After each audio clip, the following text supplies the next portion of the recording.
weed out the nonsense and talk about the ghouls in our backyard. I'm Spencer Fox Peterson, along with my partner, as always, Hi everyone, I'm Joanna Booty. and we're here to talk shop and talk about abolitionist topics with a local flavor. Sometimes we talk about bigger issues, but we try to keep it local. As abolitionists, we there's not a day that goes by that we don't aren't how to put this aren't where there's not a day that goes by that we aren't reminded of the negativity, and we focused a lot on triumph here, and people doing good work, and that's great, but one of our passions is Copaganda, and it's consuming and all over the place. We swim in it, from the TV shows to the movie to music to even something as American as cowboys and outlaws. It's all propaganda. It's really unfortunate. It's appealing to an authority, and kind of always builds in the excuse that the authority should be trusted. So we're going to talk about some stuff that's happening in Massachusetts. Unfortunately, Cambridge police have unalived a citizen, or a community member, named Sayed Faisal. I hope I'm saying that right. Apologies if I'm not. He was basically having a mental health crisis and wielding some sort of object, and he was unceremoniously murdered, to quote unquote de-escalate the situation. And this is in Cambridge, Massachusetts. Maybe y'all have heard of it. It's where Harvard University is located. In Eastern Mass, it's considered the quote unquote woke capital. It's where supposedly progressive politics are born. To me, it's a lot of identity politics, but we can go into a little bit more about the dynamics of progressive Massachusetts, its propaganda, and how it's actually really more insidious because we get to lie to ourselves and tell ourselves it's a progressive state. For example, our governor, first female governor, I think, elected. Yeah. We had Jane Swift, who was the lieutenant governor, who filled in when the governor, I can't remember his name at this moment. I can see his face, but regardless, he so this is our first female elected governor. She also identifies as a part of the LGBTQ community. And, it's great that identity is being acknowledged and they can get to seats of power in theory, but these things get weaponized. She's a cop. I mean, she's an attorney general, and they're the top cop. They're the ones that are in charge of all the prosecutions, from white collar to petty crime. They're in charge of it all. So she's a cop. We elected cops. That's what we do. That's the people that seem to rise up the ranks in Massachusetts. But how does this have to do with this individual in Cambridge being unceremoniously executed by the Cambridge Progressive Police? Basically, we are conditioned to accept this authority, and in a place like Massachusetts, it is progressive in some ways. The fact that we even have a female in such a high rank, even in attorney general, it is progressive, I guess. And it's not lost on me at this moment that I realize I haven't had Joanna chime in at all. So even here, we struggle with men talking too much. So, No, but I it's would love to hear fine. your thoughts before we get into the details and how how propaganda played a role in disseminating the story about the Cambridge police murdering a civilian. Well, I agree with you that Massachusetts is progressive in many ways compared to other states in the country, potentially.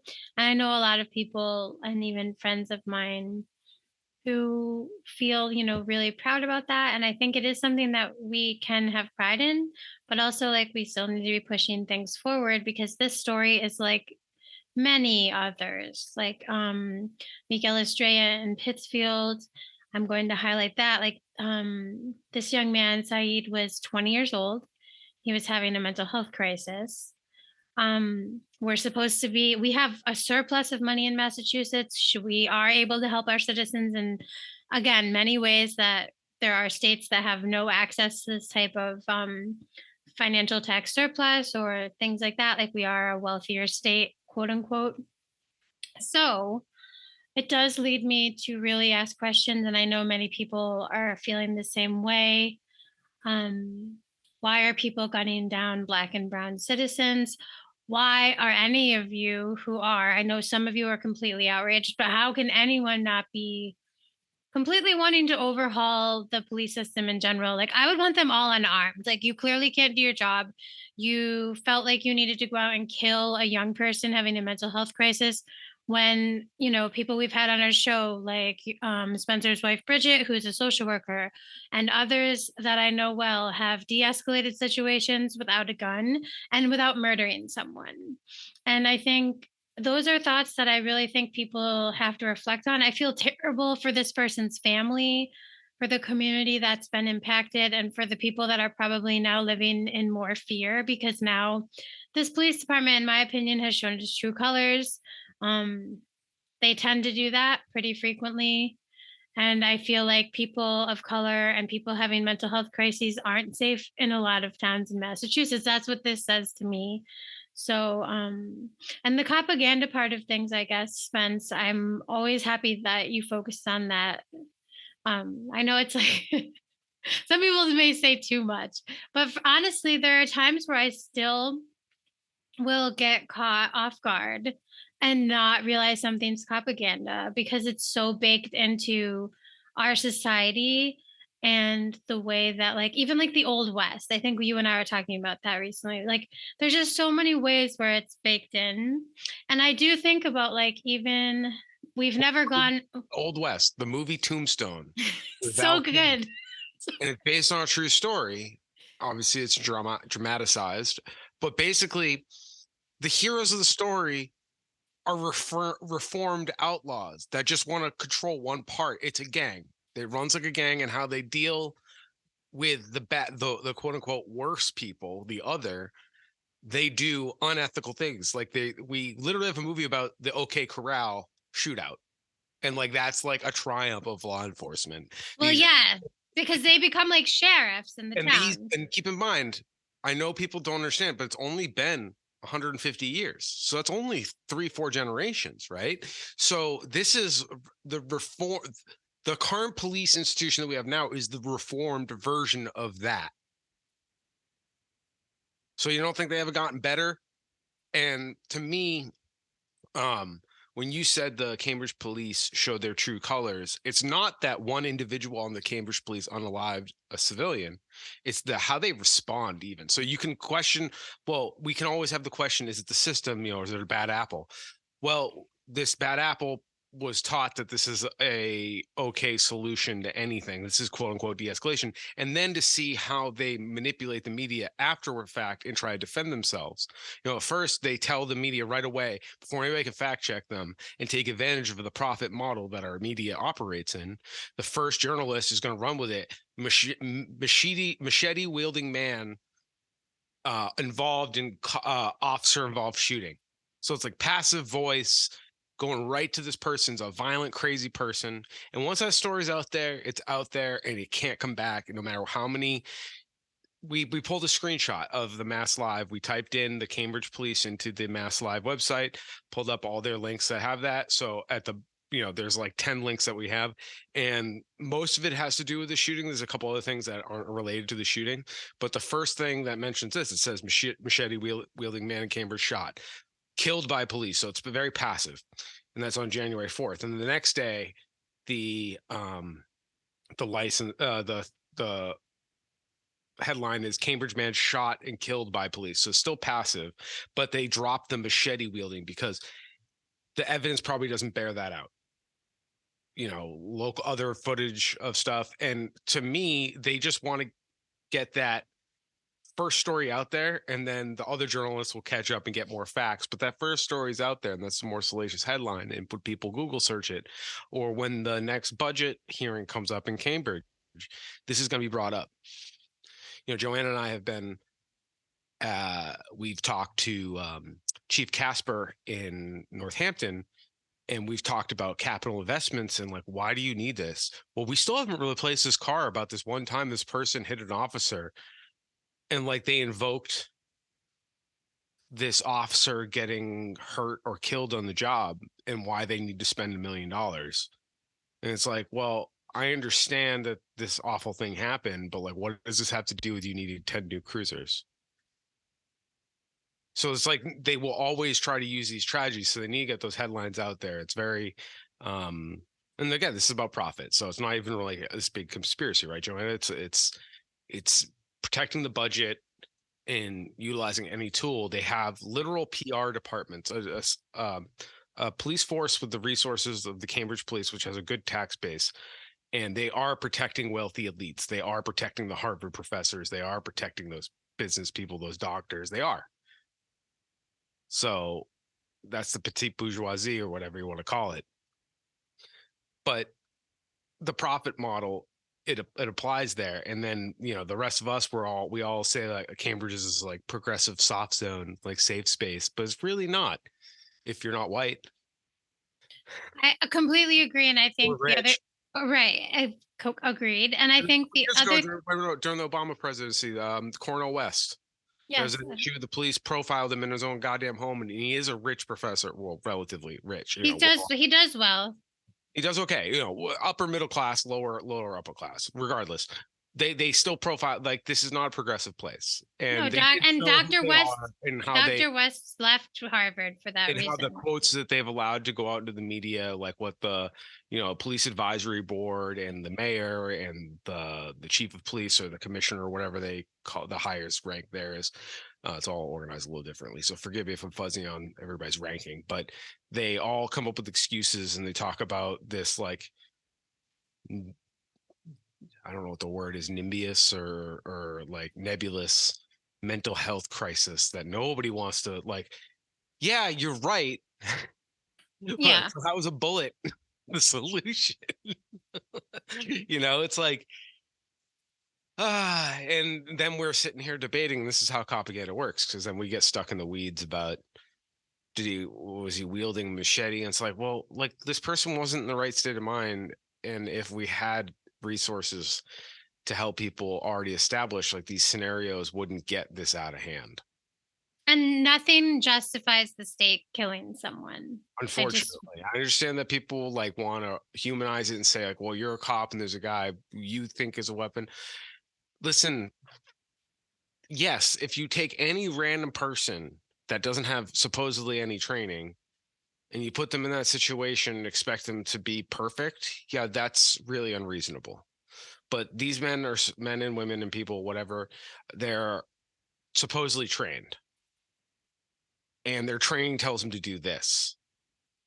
It makes no sense. So it's either they're not up to train, and we all know that's a lie because police departments like the Chicago PD have been under reform since the 1960s. So it's what they're training them is the problem.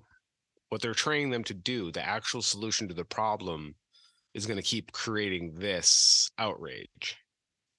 And it's it's really, like but propaganda plays a role. It normalizes it. Like, I want you all to understand like how emotionally draining it is to live in the world of propaganda. My personal like internet experience since starting the Weed Out, it's not really like shooting the shit with my friends. Hasn't been like that for a long time, because you know I don't need validation on the internet like that. stop it. You know I like to flash them. Again, like, I just said I don't care if anybody else does. That's Don't fine. yuck. Don't yuck. Yeah, So, okay. but regardless, like it's very draining being in a sea of propaganda. There's literally like Oh, yeah. I have a couple hours to scroll on Twitter or any news feed, just a couple hours any given day. I'll see 25 egregious stories, not follow-ups to stories, like news stories. And then the follow-ups, if there are anybody chasing leads, if there is resources thrown into it by media, or there are just angry self funded journalists and activists, unearthing things. Like, it's endless. It's endless. And now I can't watch TV.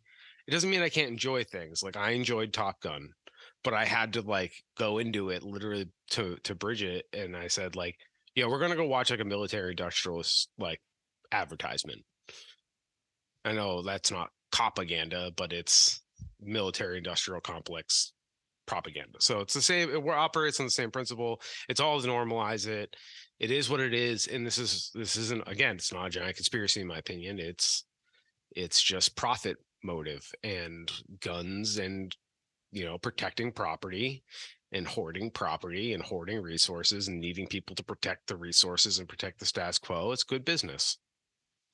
Yeah, and I mean, that makes sense. I was just gonna say, like, it makes sense if you wanna protect your, bottom line, which is your salary, your pensions, your good overtime, to have a good PR arm when you're the type It's like the cops, just yeah, but that you'd wanna protect that because, like, first of all, like, that's not they have it pretty good in terms of stuff like that.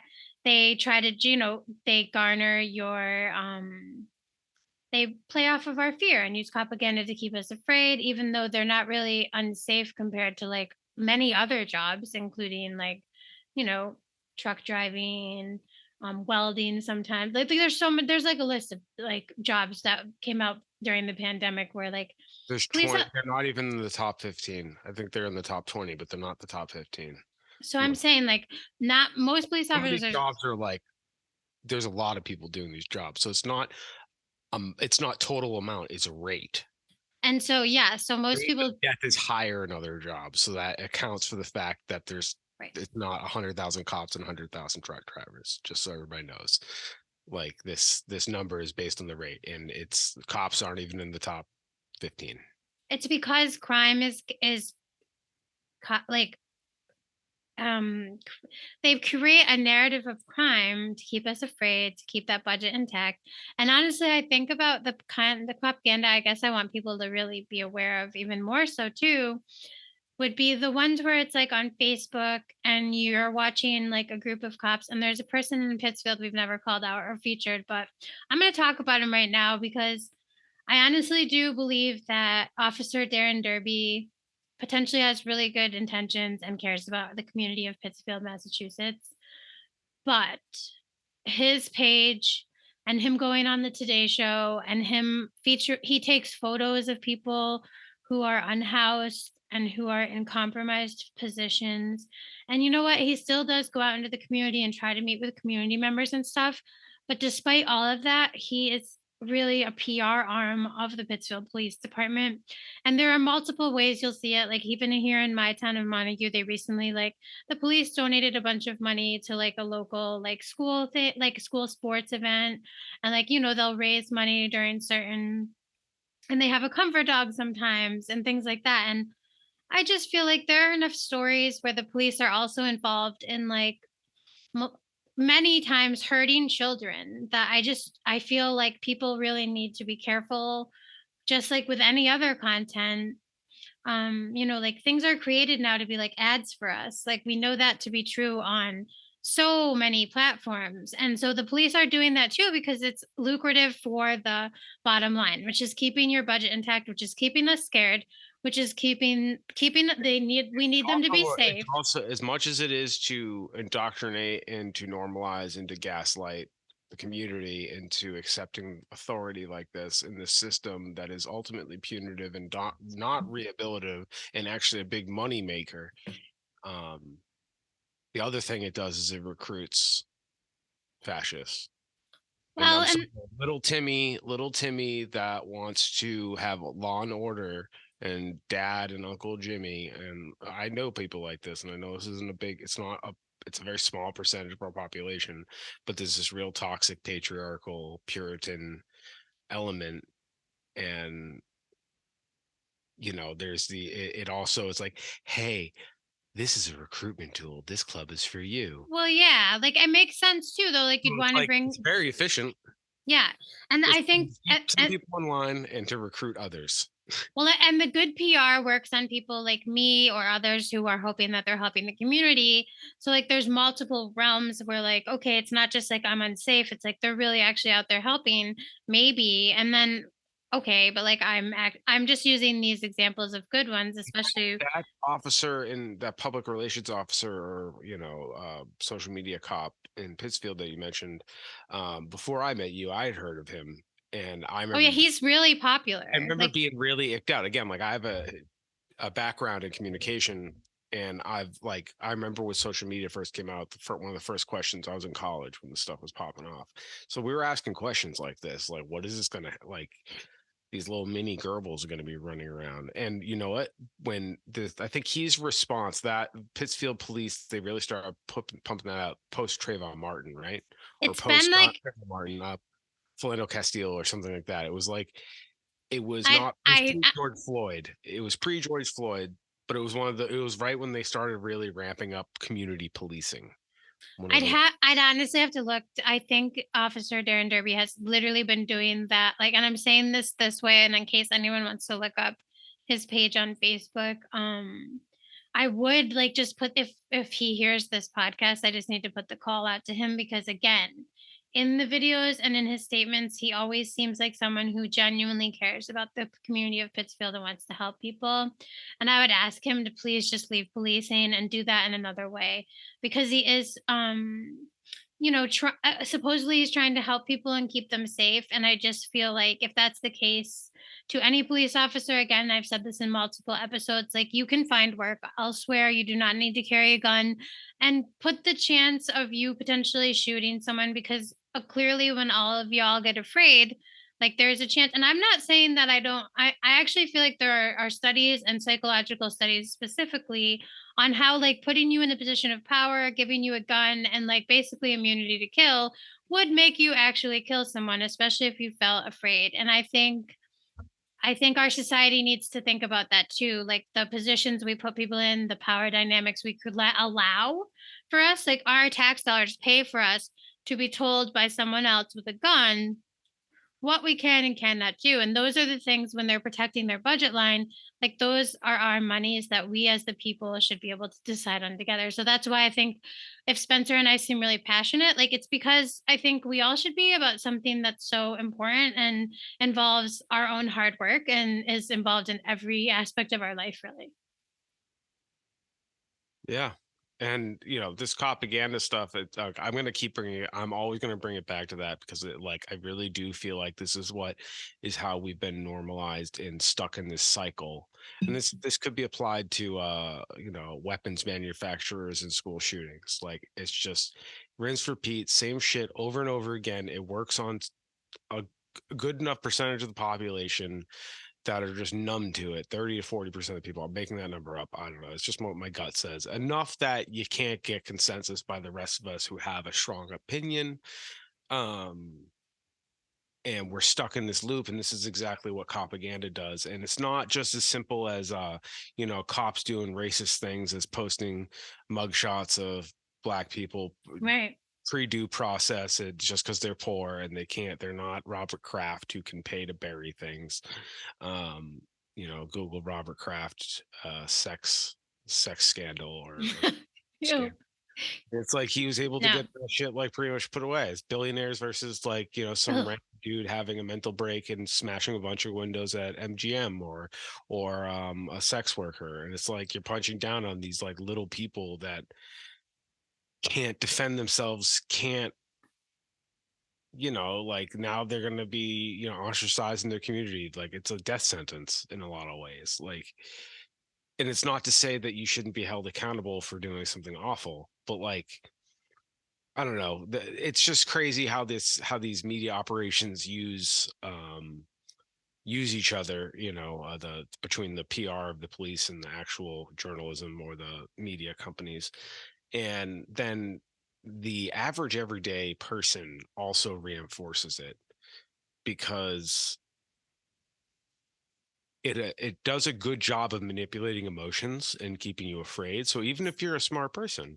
Spence, absolutely. Like if I told most people in Pittsfield how like that Darren Derby is this, how this is what's they would be outraged by me because of what he does in the community, how nice he is. They like it would not be considered propaganda. Like it's one over thousands of people, I'm sure, in that community. And it's not to say that people can't do good. It's just it's denying the fact the tools that the cops have. They really only have two tools: fines and cage. That's it. That's the only two tools. Well, cage implying violence too. I mean, up to and including killing you or maiming you severely. Well, right. If we're supposed to They can trust also you, maim, and they can maim your. They easily have a megaphone to maim an individual's character. So even if they don't beat you up, or even well, actually take that back. They do it to black. They do it to poor people all the time. Black people specifically, like George Floyd. They put out there that he was on drugs when there was no yes. autopsy done yet. They just said like we think he was on drugs, but the way they say it is, oh, he's on drugs. He just basically deserved to die. He was on drugs. He was going to die anyways. And that's the shit they do, and they do it. And it's to me, it's like they're just hiring the same guys to be cops, like the same guys, the sons of these guys, over and over, generation over and over, back all the way back to slave catchers and outlaws and cowboys, right? Like it's like they're hiring the same guy over and over again, and they're doing the same tricks. Like this is the same tricks they did in the 80s with paper clippings in Philadelphia, New York, Boston about all this. And that rose to vigilante action. And that's not good. We don't want that either. Like surprisingly, as crime is going down and the fear mongering is going up, I'm shocked there aren't more vigilante groups like there were in the 80s. And again, guys, like this is all Well, I will say there are militias, like in my malicious, opinion. but Well, no, there are the right wing neighborhood militias watch that are was no, they don't big have in that. the 80s and 90s. I don't know. Yeah. I just and it was like, and then there was the whole thing in the 80s in New York City with the Guardian Angels. What was that? The Hells Angels, maybe? No, I don't that was know that. motorcycle club. But Oh, I don't know then. there was I think they were called the Guardian Angels or some shit. It was a vigilante group, and it's just like that's what this newspaper clippings lead to. Cops are ineffective. We need more money. Then people like the cops can't do anything, so we're gonna do something about Well, it. and And they it turns ask into for help mob justice. sometimes. Like they do ask for help sometimes. So like if you're asking for help, like honestly, I could see a confused citizen just going out there and you know what Right. I mean? And it just leads to chaos, and it's just, and at the end of the day, it's like no, the way they spin it, it's not that they're inept, it's that they don't have the resources. But it's like look at their budgets, everyone. They Screw do. up. And this is how it's been endless. It's been endless. They've been chasing these boogeymen, and there are bad things happening, but they're not going after those bad things because those usually involve powerful people, and it's pretty logical if you think about it. And I don't know. I don't want to sound too much like a conspiracy theorist, but it's not just cops. I think we could beat this topic to the ground. It's not just cops. DAs and AGs do it too. District attorneys and AGs do it. Like right now, there's a district attorney, and the new district attorney is trying to swing his hoo-ha around and be like, I'm going after meth. And like, Oh yeah, in Pittsfield. or like, oh, we're trying this person for 20K worth of meth. It's like, all right, what does that even mean? Like 20K if you're selling it by the gram, is it, you know, I know street value. Like what trading I mean. out an unregulated substance, like with no scale that's agreed upon by any regulatory body? Like it's so arbitrary and sensationalized. And, you know, you see the mass state troopers do this shit all the time. And I know I was trying to get to DAs and AGs, but like when they like pull somebody over the mass pike with they're from Connecticut and they have unlicensed firearm in Massachusetts and like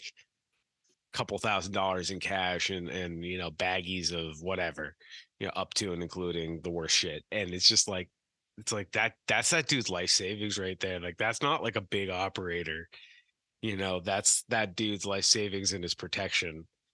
And it's like that's the way I see it. So I'm like, that's not a flex. It's like, how many officers did you spend? What are the resources to get all of this? This isn't like nothing. And this person is like fucked now. And I'm not saying, yeah, I don't want you like dealing unregulated drugs because it's fucking dangerous. Like, that's the way I see it. I'm I don't have a problem with people doing drugs. I have a problem with people selling potentially dangerous shit, and we have no checks and balance on it. And yeah, but that's different conversation for a different day. But these DAs and they flex these like it's like straight out Super Troopers when they like the governor is like spread it on and like holding the shotgun. Yeah, You like they know, were super happy to get like all that stuff. And Super Troopers. Go watch Super Troopers. That's like a master class in like making fun of like our perception of like if you actually think about like the things cops and DAs and the punitive justice system uses to sell itself, it's actually like comical. They think that's like they walk away and like, yeah, so like our solution is to throw somebody in a cage and they'll maybe get sexually assaulted and that's what they deserve. And it's by like us, that's by not a us. flex. Or like by anybody, just like we're gonna throw them into this wild zone. That'll teach them. It's like that's that's what you think is a good system to like rehabilitate people. Well, and that's my question to like anyone who like says that they care about people. Like, I'm sorry, the prison system in And that's America. I bring up the sexual assault thing. Not sorry to like be so crass, but like, come on, people. That's like a known. That's like one of the most common things we like all talk about, accept, joke about, threaten.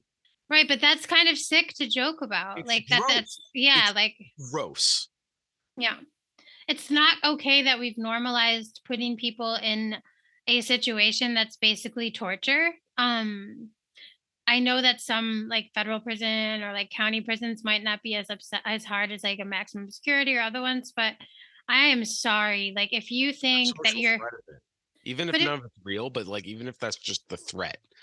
it's just if you think you're a good moral person and we're evolving as human beings into like, you know, good, better people and you're having kids and you're instilling like good values and morals in them, not if you I'm sorry, if you believe that that is how we should deal with a whole section of our society, much larger than most And countries would ever.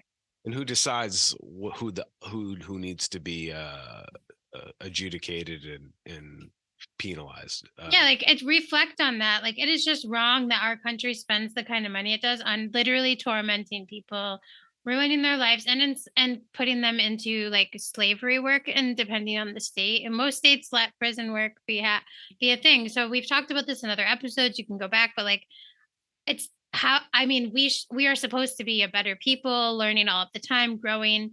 How can this be our system? How can you not be tired of your money paying for something like this? How it makes me sick sometimes to think about. Like almost I would say I won't say daily because I do enjoy my life as Spencer said too, but as someone who's always been not always, but since I was young in my 20s, focused on like how do prisons exist and we're all okay with it. I still sit here 20 years later and I'm just disgusted.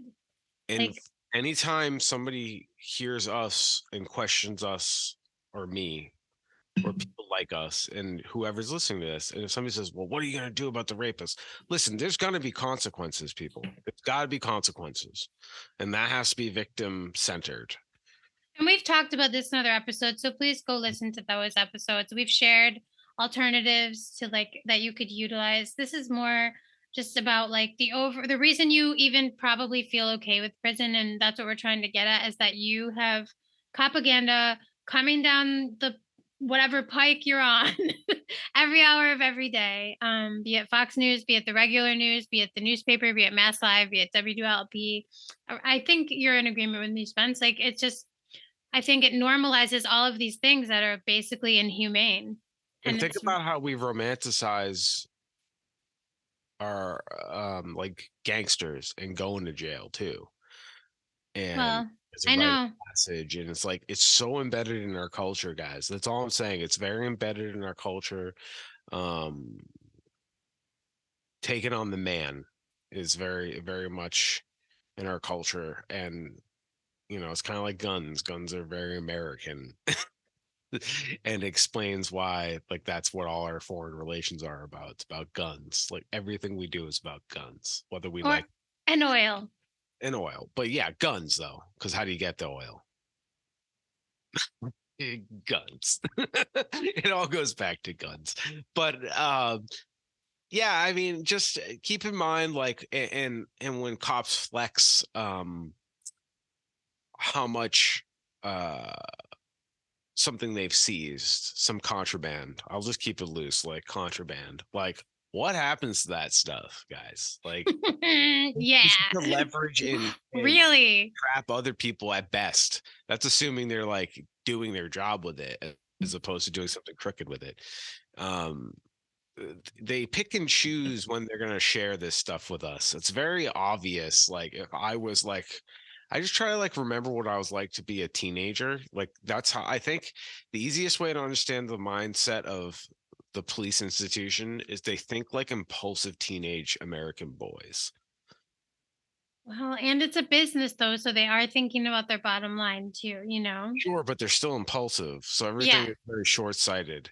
Yeah. Um, but the reason they call them pigs is because they'll just keep digging and digging and digging and going and going, and that's what pigs do when you let them on pasture. They'll root up anything. You cannot, if there's food on the other side of a brush wall, they will destroy that brush wall. They're so short-sighted and they're determined and they'll do anything. And it's the system has been baked in.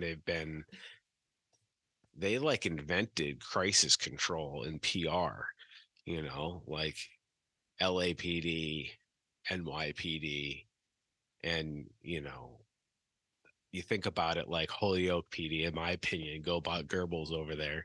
He's running like the Rudy Giuliani playbook because that's like the old school playbook. Yeah, he really seems like remember They would love to do perp walks if we had they say like some prominent person in the flats gets arrested. He wants to do. He would love to do a perp walk if he could. Call WWLP down. Like God. it's so, and like again, this is shit like DAs do. It's a flex. It's a show of force.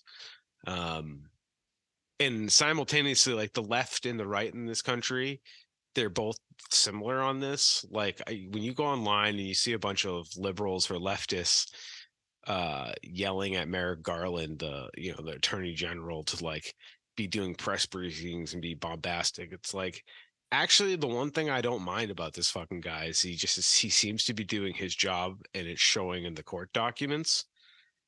Mm. It's boring and not sexy, but like that's how it's supposed to be done.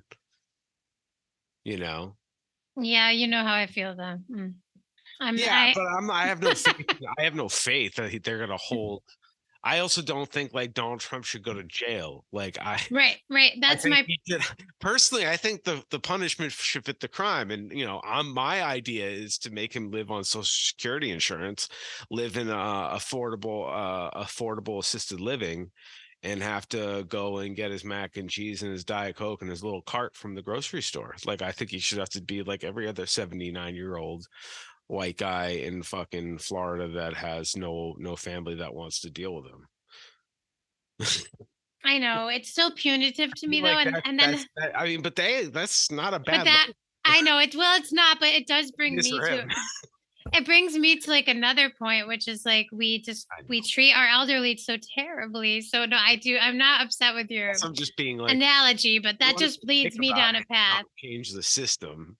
I know that I'm just just saying, like, I'm assuming we're not abolishing the criminal justice system. It's like just put an ankle bracelet on him and make him have to cook his own ramen noodles. Because I'm not saying it's because he might not be able to afford more ramen noodles. I don't think he could do more than boil water. I don't think he's had to take care of himself. no, you're correct. I mean, that would be enough punishment for him.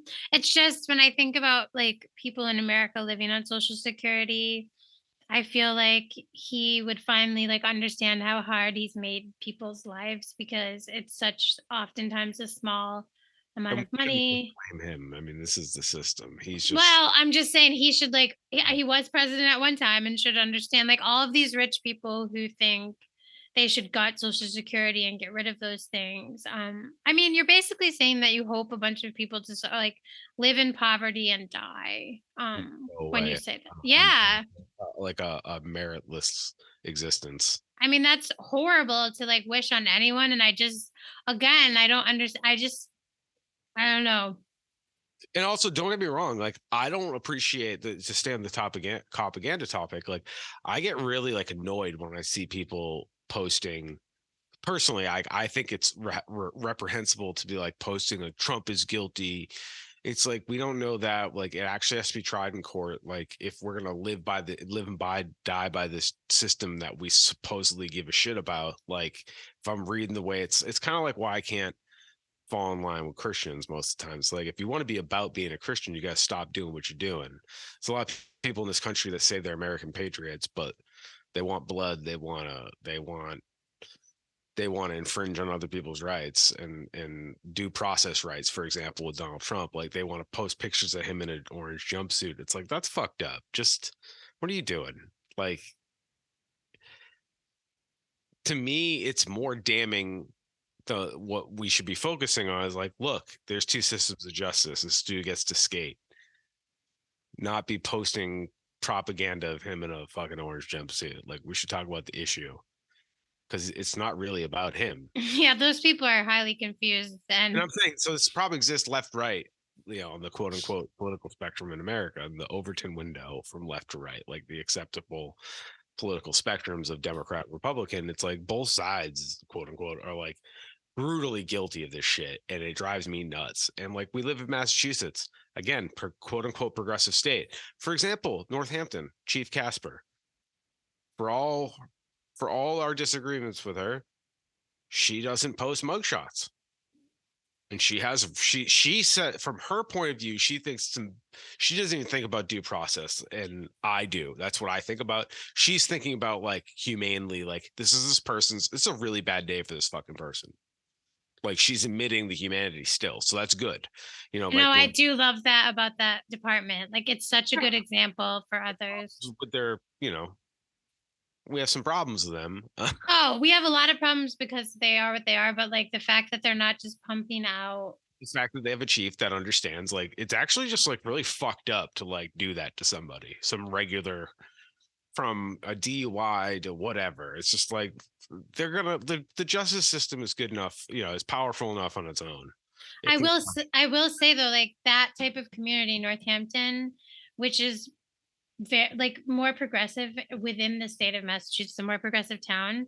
I will say that I think Chief Casper may be a little different because in that town there have been meetings and we've been at them, but the public will show up. So if that police station was using their PR arm in a way that was super negative, I think the community would show up and let them know how they felt. I've been at meetings in Northampton. I'm not saying that this means in other communities in any way that you aren't showing up and that you're not getting things done, but it's a small, very wealthy community. And when, with you're specifically a specific type of background too, educational background, not a specific, I should say, but a high density of liberal arts, social justice, humanitarian based degrees. so to live up to that, they really like the leadership typically has to somewhat, and it's very like compromised with the public. And I think, someone like Chief Casper is oftentimes that type of compromise. So it seems a little bit better too, but it's also like I also don't want to focus just on education. I shouldn't have done that, because there's a vibrant non non-hetero culture there, non-heterosexual. There's obviously it's predominantly heterosexual, oh yeah, this is the one of the but most diverse like like air. the trans community, the drag, anything you can think of, compared to most of the country, and it's densely populated, and also like everybody's pretty chill, like for the most part. Now that doesn't necessarily mean it's good, but it's definitely chiller here on that regard, and thank God. But you go further south into Holyoke or parts of Springfield, it's may not Completely chaos. different. I don't want to rule it. I'm not going to say I don't want to paint with a broad brush, but like Northampton is special in that way. So, it's also like not easy to take their model and put it in other communities. It's just very unique in its own right. Western Mass in general, I guess. But it is unfortunate because then down the road, like you have Gobot Goebbels in Holyoke, just putting the blackest mugshots you can out there and just like leaning all in on the drug addicts are ruining our neighborhoods, and look at these stray gunshots, you should be afraid, like to scare the white people that fund the police. Like, let's be real. I mean, this city relies a lot on property tax to pay the bills because there's not much else happening here. So it's like this catch 22 where it's like the landowners, the quote unquote taxpayers, which we all know is bullshit. JR has talked about this. Michael Hitchcock has talked about this. We've had many guests talk about this. Like, there's other taxes we all pay. We pay the landlords who are then paying a tax. So just because it's not directly coming out of your land or being charged to your land, you're still helping pay that tax. You can't go to a store without paying a fucking tax. And most towns, especially cities, have their own tax. At least have a state tax. Mhm. And that all comes back. So, and gets spent on infrastructure and yada yada yada, policing. But yeah, the way they can market it is like, well, your property taxes are, high compared to a place like, I don't know, what's a place that's good, Worcester or whatever. Or they're high compared. I don't know if they are compared to Worcester, but like your taxes are higher in Holyoke compared to my town. And when I was going around with realtors, they would tell me because and like insurance is higher because of the crime rates and like meeting and stuff like that. Well, That that's a bunch of horseshit too. that's the narrative. It's like, well, their schools stink. It's like, well, yeah, because you tied school funding to property value. So, There's so many reasons you're giving the police a ridiculous amount of overtime. Like there's so many reasons. oh yeah, and the Holyoke budget's pretty bad. Anyway, so all this propaganda pretty much ends up fucking us all in the end, and then ends us having us quibble about like, well, cops solve crimes.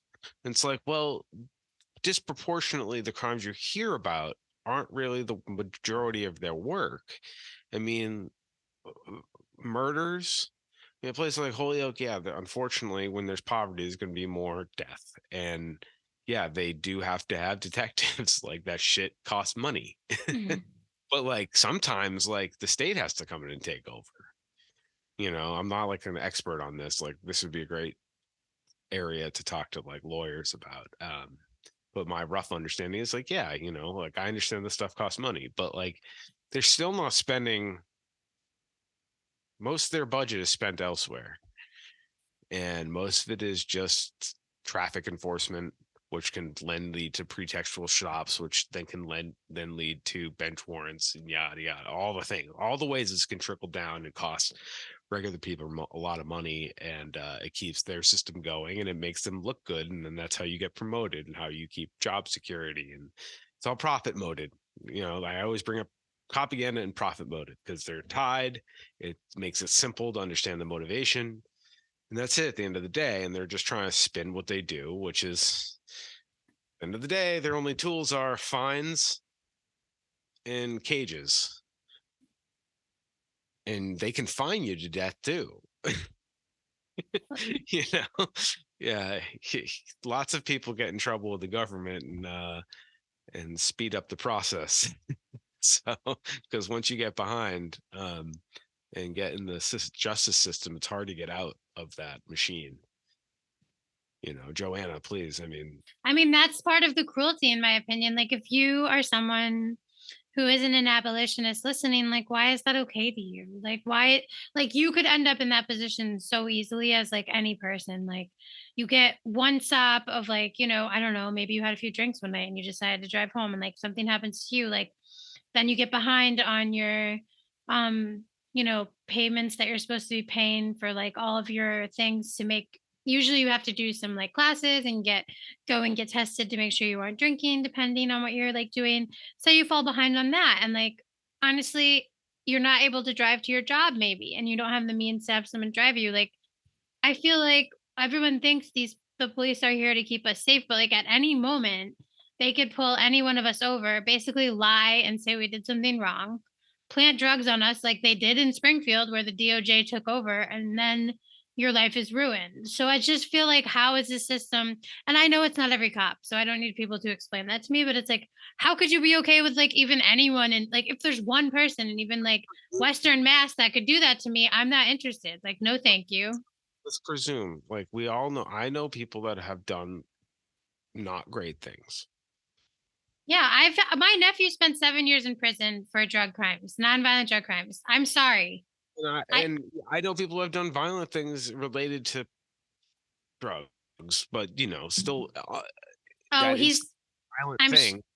And it's like, yeah, dude, that's not like, it's not acceptable. Like, it's not okay. And I please, like this, people always push back on abolition. Like, we're not saying no consequence, okay?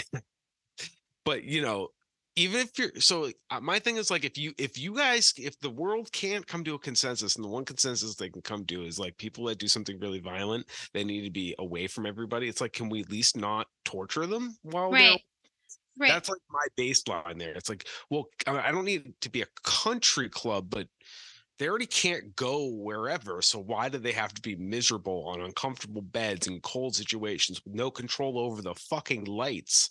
Like, you don't even get to decide if you're going to go outside for an hour today, or 45 minutes or 3 hours. Like, it's crazy. It's crazy. And then you have to work for pennies on the dollar. It's not okay, in my No, opinion. it's like completely like, I feel more and more, and I've always felt this, but I feel more and more that when, if you're just an average person that doesn't know much about the prison system and you hear this, how can you be okay? Like, I literally think about people in multiple prisons all across the country that are just like you just said, Spencer, like no AC, no heat, depending, and it will be like harsh extremes. The food terrible, the No treatment medical. awful. It's basically torment. Like, how does that rehabilitate or make us safer? These people are going to get they're going to get out of prison potentially and be so angry and messed up. I'm traumatized. And how does that make anything better? And then they're gonna go back. That's what always happens. Or Recidivism is a big issue. But it's about money, keeping those beds filled. And it's gross. It's gross because the CEOs have a vested interest in keeping the beds filled too.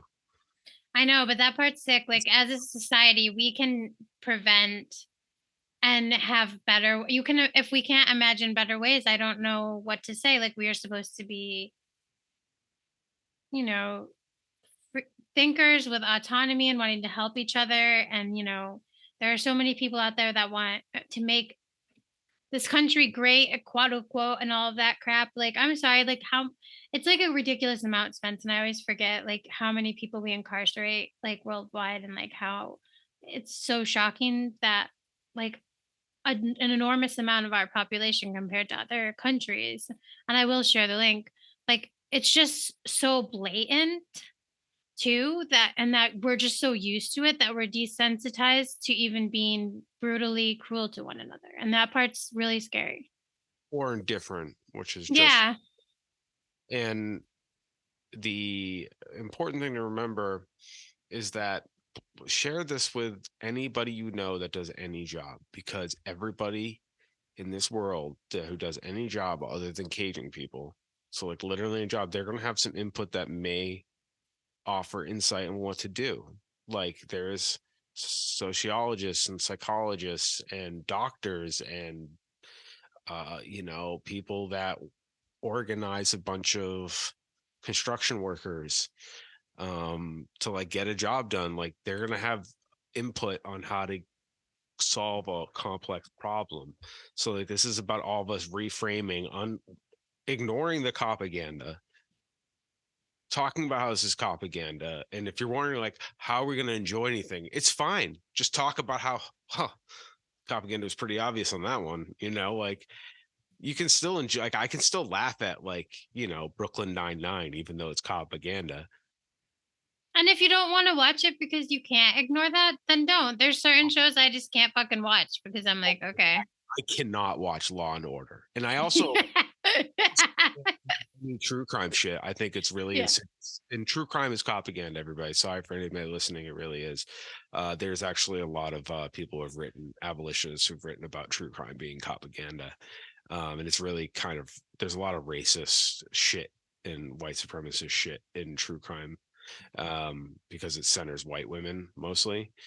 Um, yeah, so like that's Copaganda. Again, Top Gun, movies like Con Air, that's Copaganda. Like That's the only movie with Nicolas Cage that I really like too, and that makes me Rock sad. is Copaganda. It's literally Oh like yeah, I remember that's also him. glorifying a place that had like Al Capone. Think about like, Scarface. I mean, that's Copaganda, even though it's about a bad guy. I He, al- know. it's about this like those things only exist because of prohibition. Like Scarface only was able to do that business because there was a prohibition on drugs, right? Like, Right. it's illegal to sell these substances, whatever the substance was, heroin, crack, cocaine, it doesn't matter. Like it's an illicit substance. But it's like we also you're creating a new like this aura around being a criminal, which is good for the business of being cops because see what I'm saying? And if you've ever seen The Departed, have you ever seen that movie? Oh my gosh, I have. Okay. So the best line in the I movie, almost I almost just used the line with a Boston accent. I was a kid, you could be cops or criminals. And I'm here to ask you, what's the difference? Because I mean, I'm butchering the quote, but at the end of the day, you're staring at the end of a loaded gun. So the cops need the criminals need the cops. Cops perpetuate all this and control the narrative, keep us complacent, keep us scared, keeps giving them legitimate money to do their illegitimate business. And the judges are involved because they get kickbacks. There's all this organizing around how prison bed gets filled. Like these prison sentences aren't arbitrary. Well, and like in some ways they are, but like in like a fucked up way. Fucked up Like in way. a fucked up way to like harm people that like are poor or of They're also color. Like like how many months is this bed gonna like there is a calculation with like space.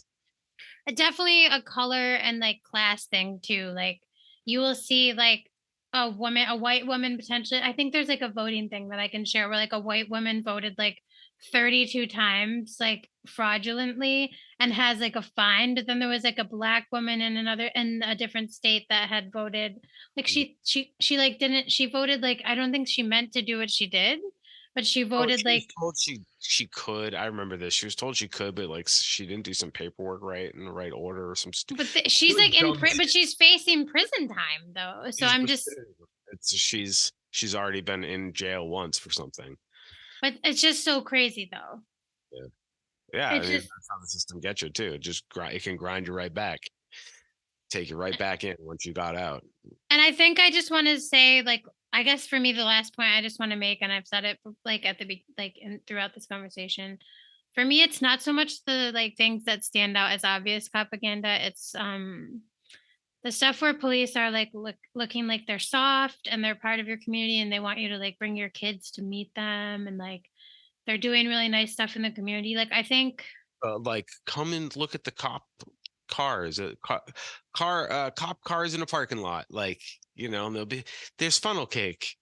It's like come let your kid take pictures in the front seat or in the back seat. It's like let's not glorify a place where they like throw human beings like in their like rag dolls and like make kids okay with this. This is weird. and Want I to talk feel like well I feel like I raised my eyebrow at people, but well before Drag Queen Story Hour. I raised it at people who are like, taking their kid to like sit on a cop's lap. absolutely. I feel like many of our parents might have done that too because it was like, that was something I feel like that was part of like the late 80s, early 90s, like police trying to be like still on the beat and in the community, which has made a resurgence. But like I think like it's harmful because it normalizes police. It normalizes like you think you're safe with them, but you're not actually. Like they don't have to protect you. And in 36 states, as a woman, they could have sex with me and it wouldn't be considered sexual assault, including I think this state. I'll make sure to check that again. But like there's just so many things where it's like, why would you want your kid to like my parents, even though they were never abolitionists, my mother was always like drive directly to the police station. Don't even stop for the cops. And I think she was afraid that I would be hurt or something. Right. Go where there's cameras. And there's more people, not just you. Yeah. Like you're not alone. Man, yeah. I mean, I don't. But I could get like that would be like a high-speed chase nowadays. Like this is when I'm younger. Like I feel like the cops have come after certain things where they feel like their bottom line is being attacked now, and it's so hard to get new recruits. They are in a different vilified. yeah. So that the vilified, that's a key word. But we're gonna hold that word for the final segment. But my final thought before the final segment, everybody's fan favorite, ghoulery and tomfoolery. That's gonna be the final segment. It's gonna vilification is the theme. But my final thought is I'm a goddamn American. My one thing I thought I was like beaten into me as an American by leftists, rightists, libertarians, all the peoples. We're Americans. We don't let the government tell us what to do. So why do you whole cloth swallow what police say? Makes no fucking sense to me. The most American thing is to not trust the police. Fuck the police should actually be our goddamn anthem. Hell Like, yeah, that's like what in the hell?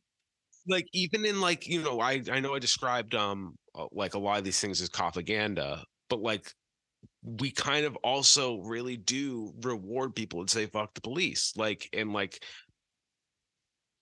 Donald Trump has been saying fuck the United States government, aka the world police, for like 30 years by working with our adversaries. I'm not really big into global politics, but like the big guys say fuck the police all the time. Like Wall I don't Street says fuck the SEC all the time. The SEC is that's those are not the people the police exist to keep in line. and they get to say fuck the police, and we're kind of like, yeah, they're doing it all. Like Elon Musk thumbs his nose at the fucking labor board, which is the police for the fucking corporations. Like we in pop culture there was an era of rewarding people that say they were like vigilantes. I'm putting it nicely because like I don't care you sold drugs, but like we did be like, look, they said they don't need the government, like they don't want to pay their taxes, like we reward this, so why do we swallow whole cloth what cops say and like supposed to respect their authority? Thought we're Americans, that's all I'm saying. Thought we're Americans, thought don't tread on me. How can you like wear a blue lives matter patch and a don't tread on me on the same fucking bumper? Like how can that both be on the same car? You see it happens. It's like the don't tread on me snake and the back the blue shit on the same car, and you're like, Yeah, how like is the person not getting it? Like you're swallowing the boot that you don't want to tread on you. It makes no fucking sense. And I thought we were Americans, so why do you back the blue? That brings me to our final segment. Joanna, are you ready? I'm so ready. Yeah, ghoulery and tomfoolery. We're trying to really lean into our white American vernacular English wave. Um, somebody really much funnier than me said that on TikTok, and I think ghoulery and tomfoolery is very wave, and us being the resident white American anti-government, boomhauer, king of the hill, what's that guy's name? Dale, the libertarian. We kind of got a little Dale in us, like the government's listening to this. I mean, But so the ghoulery and tomfoolery I brought up earlier, being vilified, and I also brought up the blue lives matter line, the blue line matter. So in right now, Fox News, we're actually going to quote Fox News. Right, this is a first, I think, first for the weed out where we quote Fox News, right? And of course, like their framing of it, we don't agree with, but we still think it's funny nonetheless. Basically, LAPD, the chief of the LAPD, has moved to ban the thin blue line flag from being worn on uniform while the officers in duty are having it on the vehicles or whatever, due to many complaints from constituents because they see the the blue line has come to represent things that happened like on January 6th, like cops being beaten by Blue Lives Matter flags, for example, and well, are associated with the Proud Boys now, and they are associated with the Oath Keepers and far right white supremacists. I mean, we all know that, the cops looking for white supremacists is looking for themselves off duty. It's like, that's a well-established joke in the United States for hundreds of years. Like there was propaganda made by leftists back 100 years ago about the Ku Klux Klan, and underneath was their cop uniform. So it's like a little running joke we have in this country. But regardless, the chief, let's just be frank. I mean, as an administrator of a giant organization, the LAPD, it's huge. He did the right thing as CEO. This is a fucking distraction. This isn't worth me dealing with people complaining. This isn't part of official uniform. You can't fucking display it when you're on duty. And Seems it pretty could, straightforward. and because it could, like you're saying, it could affect the bottom line if enough people are upset about it. And I just want to add, Blue It's not like, Lives. think about his, like he doesn't even have to have like a good ideological stance and agree with that it represents Nazi. No, it's not about that. It's about the money that the constituents would take. I just don't have time for this shit. Mhm. That's basically what he's saying. I don't want to deal with this. But of course, rank and file officers are very upset, and so is Fox News. LOL, LOL, They're hard LOL. saying that like they're being vilified, and like it's taking away one of their recruitment tools is like one of the kind of implications. I'm paraphrasing, but like they to me the blue line is basically a swastika. To me, it's embarrassing for the whole entire group of people that say Blue Lives Matter. Like, are you Smurfs? What the fuck are you talking about? Like, you are going to work every day like me and getting a paycheck. I don't have a flag that says IRB analyst lives matter. That's Right. insanity. You do not need that for your job. It's really, Sorry. no, Sorry. you're fine. It's just very offensive that it's like in response as well to Black people trying to claim some like voice in society. Like it's basically clearly a response to Black Lives Matter, and it's a super racist one.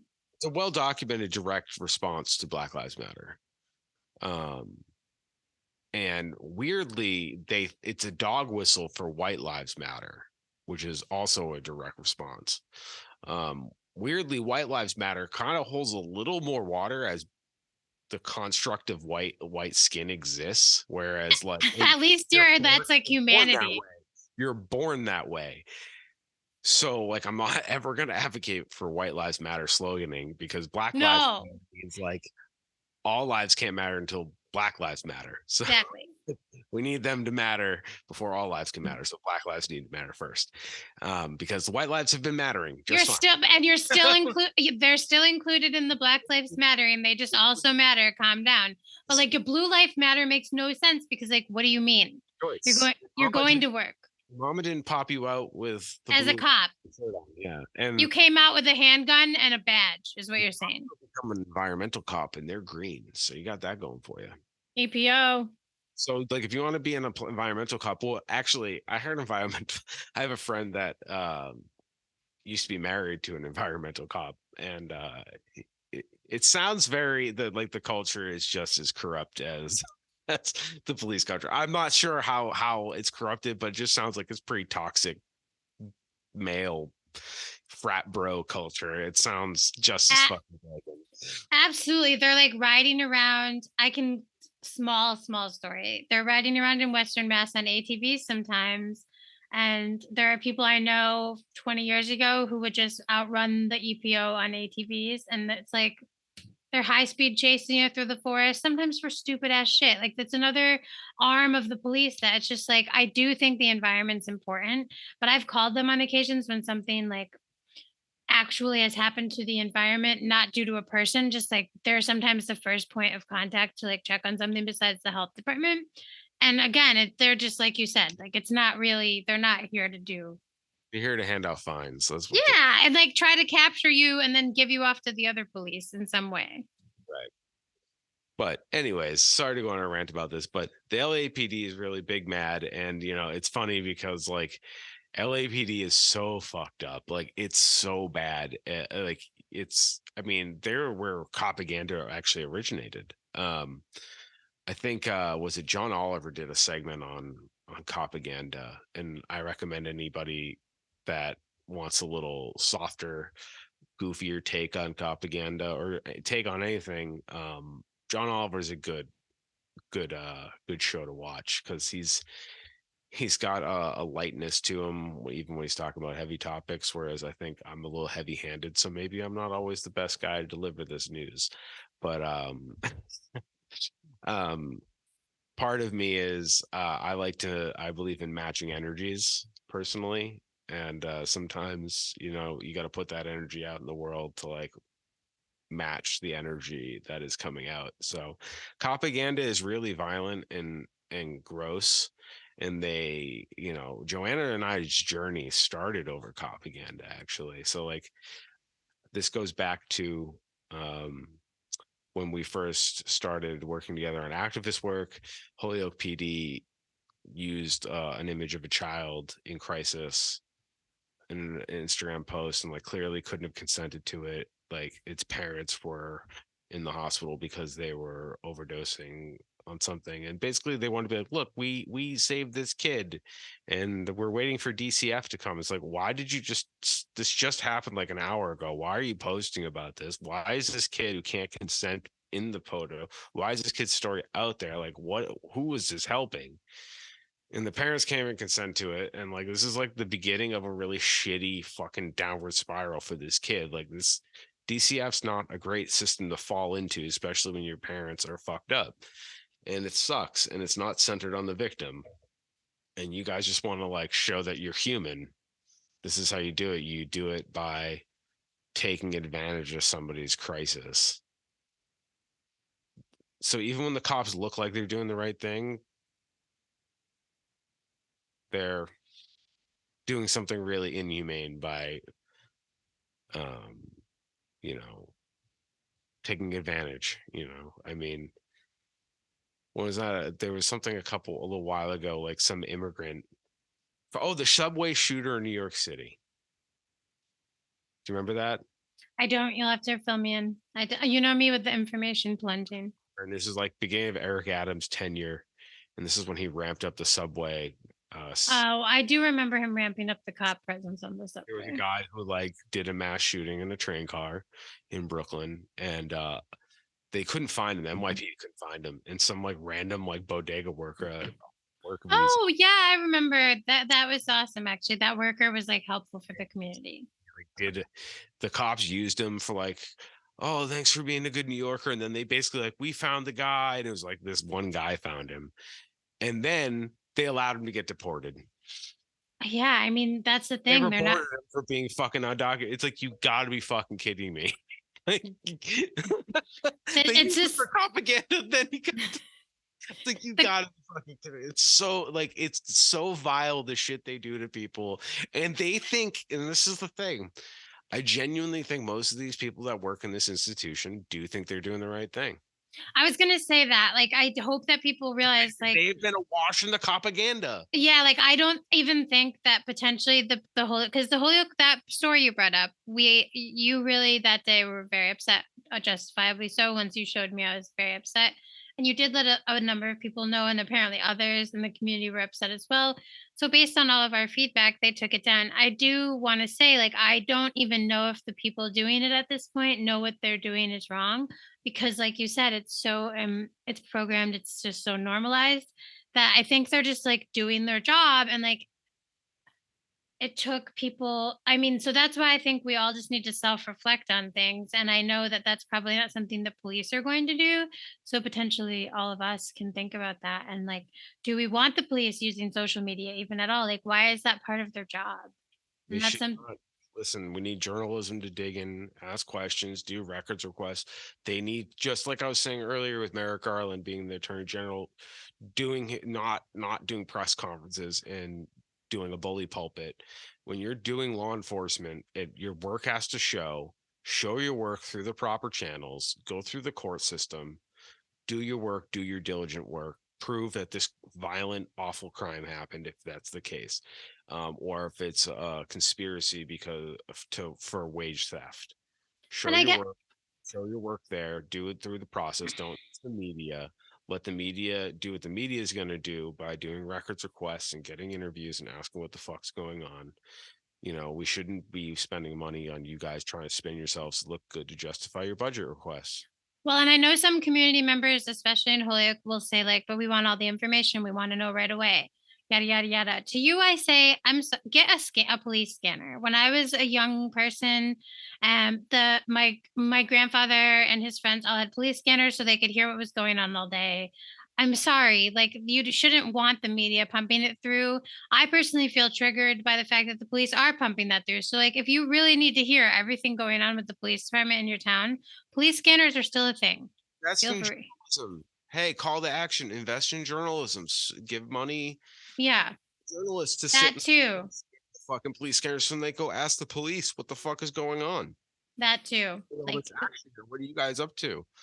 And how are you spending our money on this? but like the police giving you the spoon feeding you the information is not the only way to No, get the it's information. actually quite fascist, and I like we had that conversation with a community member, or Joanna. I don't know if you remember this, but I feel comfortable saying it. Basically, like I want to know, and I'm like, getting it directly from the horse's mouth isn't always a good thing. Well, and Unfortunately, I feel unsafe when they're just constantly berating me with like that too. that. So it's like I know every community member has a different reaction, but if you really want that information, like police scanners are a thing. Like, In the balance of government thing, if you're the rest of the government, right? And I'm not saying the government should want to cover things up. Like we should want truth and reconciliation, right? But like, wouldn't it upset you if you're trying to make Holyoke a safer place and more welcoming place? Why would you want to advertise how like violent yeah, all the violent crime, every over, crime over that every single one that happens. Like I want that posted up on the like freaking board. And why? even though violent things have happened here, it's not a like overall, it's still majority good people. Yeah, and a lot of the violent crimes that occur like are About issues, but they're often people that know each other. That's most violent crimes, everyone. Like most things are not random. police shouldn't be deciding what's important to share. No. The community needs to do that, and the community can do that by investing in local journalists, investing in young people or anybody that wants to sit in city council meetings and write blurbs and publish it. Who want to scan the police scanner? Who want to find out what restaurants are really struggling with workers' rights. Um, or not restaurants specifically, but businesses, finding how this community ticks. Invest in journalism. That's Absolutely. the answer, because asking the government to tell us the truth all the time, that's just naive, and people want to protect their jobs because profit motive, because right now our system is profit based down to the individual worker, because your hours have value and you need to get your value back, and you don't want to ever compromise that, because like we were saying earlier in the episode, you're closer to being homeless than to being a billionaire. All of us, anybody listening to this podcast, you're all one bad step away from being homeless. It's It not sucks. It's real though. It's actual. It's like that could happen. just the actual like amount of things you need to have happen to become a billionaire from not already coming from extreme wealth. Yeah, and it's a lot easier to fall down than to climb up. That's true too, honestly. Oh my gosh, at like a physical level, Spence. I didn't even think of that. Yeah, so imagine already being on the bottom and keep falling because the weight of the world keeps pushing you back down, and No, totally. that's why we have to understand intersectionality. It's not simple. Like there's different shades of how people are in their position in the society. And completely. And my brothers and sisters not in Christ because I'm not a religious person anymore. Like, please think about the cruelty and like reflect on things. Budget season's coming.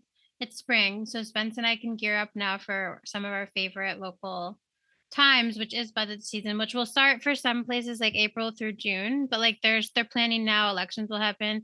And now is a good time to familiarize yourself with stuff because it's just important. It's your town, it's your money. And I think it's your safety in actuality. Public safety doesn't mean police. It means our dollars going to things that matter, that uplift our communities and that keep us safe. And I think for me, that's why I want people to understand how dangerous the police narrative can be. Yeah. So Copaganda kills. I mean, it does, it does, it does.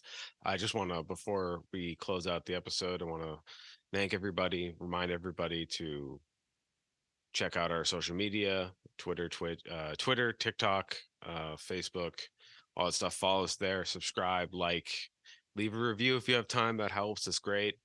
Check out our Patreon. And always we always post the links on our website. I want to give a shout out to since we talked a lot about Copaganda today, to a creator on TikTok, Twitter, rather. I keep switching those two up. Sorry about that. He's on Twitter. His name's Equality Alec on Twitter. Alec with the C. He's a civil rights lawyer that spends a lot of time breaking down propaganda. He has a newsletter. He sends out every week. I subscribe.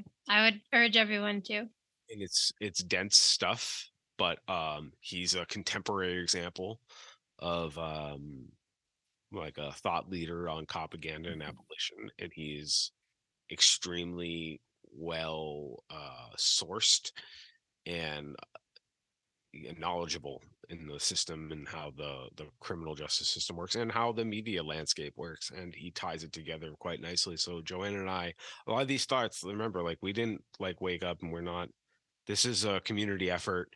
Everybody brings their own thing to the table.